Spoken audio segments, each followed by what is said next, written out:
Hello, Crowne here, your mortgage consultant for life. Welcome to this week's Mortgage Moments video. I'll have a new short video on a mortgage or financial fitness topic every week. So please make sure to follow my YouTube channel or visit the Mortgage Moments section on my website, Crowne.com, for the latest video. I'm a guy, and I'm like most guys, and I like to be right. Women, you know what I mean. We gloat about it. We boast about it. We want our names in the lights about it. You know. But sometimes I hate it when I'm right. And this is a story about me being right, and I'm sorry for it.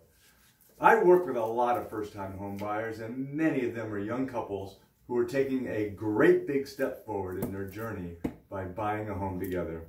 At some point early in my career, I decided to get brave and have a facts of life conversation with these young couples. No, not that facts of life conversation. I leave that one for mom and dad. The facts of life conversation about relationships and the reality that some people fall out of love. Dave and Kerrie were among the first to hear my spiel, and you could hear their eyes roll as they sat there patiently tolerating my paternal advice, proclaiming at the end of that'll never happen to us. Honestly, I felt a bit chastened afterwards for having the temerity to suggest that this obviously deeply in love couple could possibly find themselves at loggerheads. Fast forward a few years to a gray fall Monday morning, and I get a call from David. The very first words out of his mouth were, "You were right." And my heart sank because I knew the whole story in those three short words. He went on to share that not only were they not a couple anymore, but they also weren't playing well together. And he needed my help in sorting out their financial ties. That classic children's rhyme immediately came to mind. You know the one. It goes, "Roses are red, violets are blue, we bought a house together, and now I hate you." Because that's exactly the way it plays out. All of that compassion and love turns to bile and venom when the music stops playing. Here's the thing. When couples are married, there are rule books that guide how mutual property is divided up. I'm not saying that those rules and the people who minister over these divisions, judges and lawyers, make all the bitterness go away. But there is a roadmap for them to follow. It's when couples aren't married that it gets complicated. That's because the guidelines for divorce don't apply. And if you can't work it out with your former romantic partner, you have to sue them.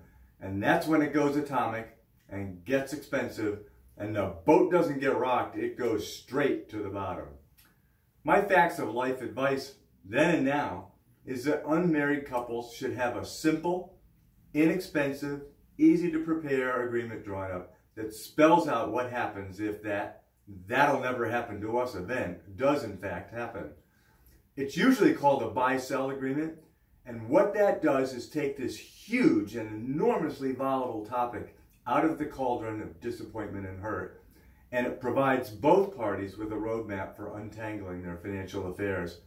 I hate it when I'm right.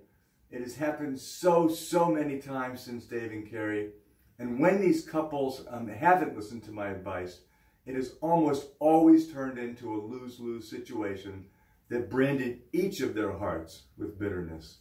If you're watching this video and you aren't married and you are buying a home together, look each other in the eyes and say, "I love you," and then add, "Let's prove Kit wrong the right way." Well, that's it for this week. Thanks for watching. And remember always that I'm here every day to help solve the problems that living life on life's terms sends your way. Keep my number close by so that you may reach me anytime you need my help, or anytime someone you care about needs someone who will care about them as much as I care about you. See you next week.